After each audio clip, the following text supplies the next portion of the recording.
ఓం నమో నారాయణాయ నమశివాయ. మహాభారతం ఆదిపర్వం నేను ఎక్కడ మాట్లాడుకున్నా.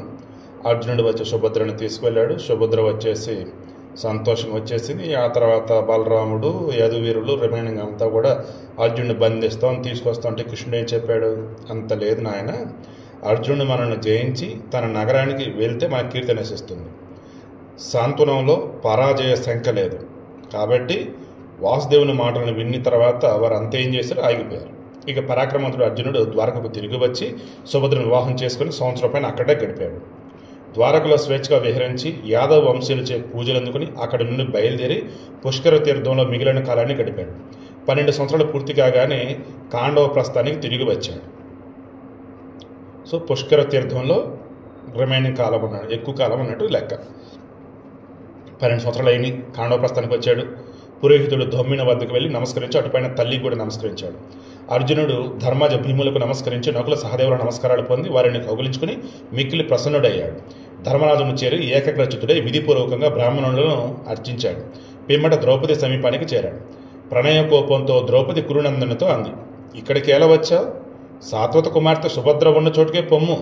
రెండవసారి బంధం బిగించేటప్పుడు పూర్వబంధం వదలటం లోక సహజం. క్షమించాలి, రెండవసారి బంధం బిగించేటప్పుడు పూర్వబంధం వదులవటం లోక సహజం. ముందు బాగా టైట్గా ఉండేది, రెండోది వచ్చేసి ఆటోమేటిక్గా రెండవ దానికోసం మొదటిది లూజ్ అయిద్దిలయ్యా అన్నట్టు, అంటే నన్ను వదిలేశారా బాబు అన్నట్టు. ఇలా ద్రౌపది అనేక రకాలుగా విలపించసాగింది. ధనుంజయుడు ఆమెను ఊరడించాడు, మరల ఊరుకోబెట్టాడు. అర్జునుడు ఎర్రటి పట్టు వస్త్రాలు ధరించిన సుభద్రను గోపాలికా వేషం ధరింపజేసి ఇంటిలో ప్రవేశపెట్టాడు. వీరపత్ని వీరాంగన యశస్విని అయినటువంటి సుభద్ర ఆ వేషంలో మిక్కిలి శోభించింది. విశాలమైన ఆమె కళ్ళు ఎర్రగా ఉన్నాయి. సుభద్ర కుంతీదేవికి నమస్కరించింది. ఆమె సుభద్రను దగ్గరకు తీసుకుని నుదుటిపై చుమ్మించి ఆశీర్వదించింది. మిక్కిలి ప్రసన్నురాలే కుంతి ఆ సౌందర్యవతికి ఎన్నో ఆశీర్వచనాలు ఇచ్చింది. పూర్ణచంద్ర బింబం వంటి ముఖంతో ఆమె ద్రౌపదీదేవి చరణాలను నమస్కరించి నేను మీ దాసిని అని అంది. సో అక్క అని కూడా కాదు, ఆమెకు నమస్కరించి ద్రౌపదీదేవికి నేను మీ దాసిని తల్లి అని చెప్పేసి పాదాలకు నమస్కరించాను. ద్రౌపదీదేవి వెంటనే లేచి శ్రీకృష్ణుని చెల్లెడు సుభద్రను కౌగిలించుకుని ప్రసన్నతతో నీ భర్త శత్రురహితుడుగాక అని దీవించింది. ఇక సుభద్ర ఆనందంలో మునిగి మీ ఆశీర్వాదం ఫలించాలని అంది. సో నీ భర్త దట్ మీన్స్ ఆమె భర్త కూడా శత్రువులను మొత్తం కూడా జయించాలి అన్నట్టుగా దీవించింది అన్నమాట సుభద్రని. మీ బ్లెస్సింగ్స్ రిజర్వ్ అవ్వాలి అక్క అని చెప్పేసి అంది. ఇక మహారథులు పాండవులు కుంతి మిక్కిలి ఆనందించారు. పాండవ శ్రేష్ఠుడు అర్జునుడు ఇంద్రప్రస్థ నగరానికి చేరాడని పునరేకాక్షుడు విన్నాడు. శ్రీకృష్ణుడు విశుద్ధాత్ముడై బలరామ వృష్టి అందక వంశ ప్రధానమైనటువంటి మహారథులతో కలిసి అక్కడికి చేరారు. శత్రు తాపనుడు శూరుడైన శ్రీకృష్ణుడు సోదరులతో పుత్రులతో యోధులతో గొప్ప సైన్యంతో ఇంద్రప్రస్థ నగరానికి వచ్చారు. అక్కడకు యాదవ వీరుల సేనాపతి శత్రు పీడకుడు గొప్ప కీర్తిగల దానపతి అక్రూరుడు కూడా వచ్చాడు. తేజస్వి కీర్తిమంతుడు బుద్ధిమంతుడు మనస్వి బృహస్పతి శిష్యుడైనటువంటి ఉద్ధవుడు తేజోవంతుడైన అనాదృష్టి అక్కడకు వచ్చారు. సత్యకుడు సాత్యకి సాత్వతీయుడు కృతవర్మ ప్రద్యుమ్నుడు సాంబుడు నిషటుడు శంకువు చారుదేష్ణుడు జిల్లి విప్రుధువు సారణుడు విద్వాంసుడు గదుడు ఇతరులైన యాదవులందరూ కాండవప్రస్థానికి అరణం తీసుకుని ఎంతో వేడుకగా వచ్చారు. మహారాజు యుధిష్ఠిరుడు మాధవుని రాక విని ఆదరపూర్వకంగా మహారాజు యుధిష్ఠిరుడు మాధవుని రాకను విని ఆదరపూర్వకంగా తీసుకొని రావటానికి నకుల సహదేవులను పంపాడు. ఇక నకుల సహదేవులతో స్వాగతపూర్వకంగా ఆహ్వానింపడిన యాదవ గణం పతాక ధ్వజాలతో అలంకరింపబడినట్టు ఈ కాండవ ప్రస్థంలోకి ప్రవేశించింది.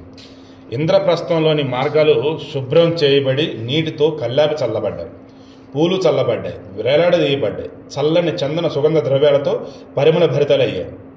ప్రతి ప్రదేశంలో అగ్రగంధాలు వ్యాపించాయి. నగరం అంతా ఆనందభరితులైన జనులతో నిండిపోయింది. వ్యాపారులు ఆ నగర శోభలను పెంచారు. కేశవుడు బలరామునితో వృష్ణి అందక భోజ యాదవ వీరులతో కలిసి ఆ నగరంలోకి ప్రవేశించారు. పురవాసులచే బ్రాహ్మణులచే గౌరవింపబడినటువంటి శ్రీకృష్ణుడు ఇంద్రభవన సౌందర్యం గల ధర్మరాజుని భవనంలోకి ప్రవేశించాడు. యుధిష్ఠిరుడు బలరామునితో యథావిధిగా కలిసి శిరస్సుపై శ్రీకృష్ణుని చుంబించి కౌగిలించుకున్నాడు. శ్రీకృష్ణుడు ప్రసన్నుడై వినయభావంతో యుధిష్ఠిరుడిని సమ్మానించాడు. నరశ్రేష్ఠుడి భీముని కూడా విధి ప్రకారం సమ్మానించాడు. ఇక వృష్ణి అందక ఎదువీరులందరికీ కుంతినందనుడు ధర్మరాజు యథాయోగ్యంగా యథావిధిగా స్వాగత సత్కారాలు కల్పించాడు. కొందరిని గురువు వలె పూజించాడు, ఇంకొందరిని స్నేహితు వలె కౌగులించుకున్నాడు, కొందరిని ప్రేమతో పలకరించాడు, కొందరు ధర్మజునికి నమస్కరించారు. యశస్వి శ్రీకృష్ణుడు పాండవులకు వధూధనాన్ని అర్పించాడు.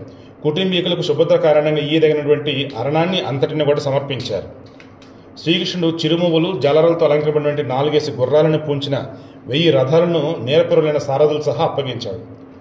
మాధుర దేశ సంభావులైనటువంటి 10,000 గోవులను కానుగ్గా ఇచ్చాడు.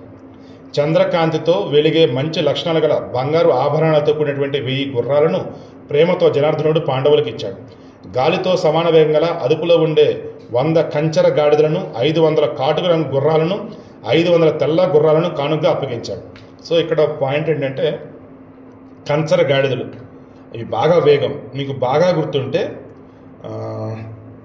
వీళ్ళని ఒక పాండవులను ఒక భవనంలో పెట్టి కాల్చాలని చెప్పినప్పుడు దుర్యోధనుడు ఒక అతను పంపిస్తాడు, పురోచనుడు అనుకుంటా అతను కూడా ఈ పాండవుల కన్నా ముందు ఈ కంచర గాడిదల మీద వేగంగా వెళ్తాడు అనమాట. ఇక స్నాన పానోత్సవాలలో ఉపయోగపడే పడుచులు, సుందర వేషధారణలు, మంచి కాంతిగల 100 బంగారు ఆభరణాలు దాల్చి రోమాలు కనబడిన 1000 మంది దాసి జనాన్ని పుండరీకాక్షుడు కృష్ణుడు కానుగ్గా ఇచ్చాడు. జనార్దనుడు శ్రీకృష్ణుడు బరువు మోయగల 1,00,000 బాహ్లిక దేశపు అశ్వాలను సాటిలేని కన్యాధనంగా అర్పించాడు. ఒక రకంగా ఇవన్నీ వరకట్నం లాంటిది అనుకోవచ్చు. వాళ్ళ ఆడపిల్లని ఇచ్చాడు కదా, ఇంకా దానికి తగ్గట్టు ఇస్తున్నారు మొత్తం. జనార్దనుడు అగ్ని వర్చస్సు గల మోహరీలను 10 మంది మనుషుల బరువున్న విశుద్ధమైన బంగారాన్ని ఇచ్చాడు. సాహసప్రియుడు హలధరుడైన బలరాముడు ప్రసన్నుడై నూతన బంధుత్వాన్ని పురస్కరించుకుని పెండ్లి కానుకగా మదించిన 1000 ఏనుగులను ఇచ్చాడు. అవి 3 అవయవాల నుంచి మదస్రావం గలవి. పర్వత శిఖరాల వలె ఉన్నతాలు, యుద్ధంలో వెనుకకు తిరగనవి. వాటి పార్శ్వముల యందు గంటలు విరలాడి తీయబడ్డాయి. మెడలో బంగారు హారాలు ఉన్నాయి. వాటన్నింటిపైన మావటి వాండ్రు ఉన్నారు. నదులన్నీ సాగరంలో కలిసినట్లు ఆ గొప్ప గొప్ప ధనరాశులనే ప్రవాహాలు, వస్త్ర కంబలమనే నురుగు ముద్దలు, గొప్ప గజములు ననబడే ముసళ్ళు, జెండాలనే నాచు సమూహాలు పాండవ మహాసాగరాన్ని చేరాయి. ఇదివరకే సమృద్ధమైనటువంటి పాండవ సాగరం వీటి కలయికతో పూర్ణతరమై ప్రకాశిస్తూ శత్రు శోకానికి కారణమైంది. సో శత్రువులకి ఇవన్నీ తెలిసే, ఇంకేంటి అసలు వీళ్ళకి మనం జయించగలమారా బాబు, ఇప్పటికే వాళ్ళ దగ్గర ఉన్నంత మనం అల్లలాడిపోతున్నాం, ఇక ఇప్పుడు వాళ్ళని జయించలేమని చెప్పేసి అంత అల్లలాడిపోతున్నారు శత్రువులంతా. ఇక యుధిష్ఠిరుడు ధర్మరాజు ఆ ధనమంతా స్వీకరించి యాదవ శ్రేష్ఠులను ఆదర సత్కారాలతో పూజించాడు. ఇంద్రుని నగరాన పుణ్యాత్ములు చేరినట్లు యాదవ వీరులందరూ పాండవులతో కలిసి విహరించారు. కురువంశీలు, వృష్ణి వంశీలు అక్కడక్కడ గొప్ప గానాలతో, వాద్యాలతో సమయానుకూలంగా ఆనందంతో కలిసి విహరించారు. పరాక్రమవంతులైనటువంటి యదువీరులు కురువంశీలతో కలిసి చాలా రోజులు గడిపి సమ్మానితులై ద్వారకకు చేరారు. వృష్ణి అందక వీరులందరూ కురుశ్రేష్ఠుడి ఉత్తమ రత్నాలు గ్రహించి బలరాములను తోడ్కొని ద్వారక వైపు ప్రయాణం సాగించారు. శ్రీకృష్ణుడు మాత్రం మహాత్ముడైనటువంటి అర్జునుడితో కలిసి ఆ నగరం మధ్య కొంతకాలం నివసించాడు.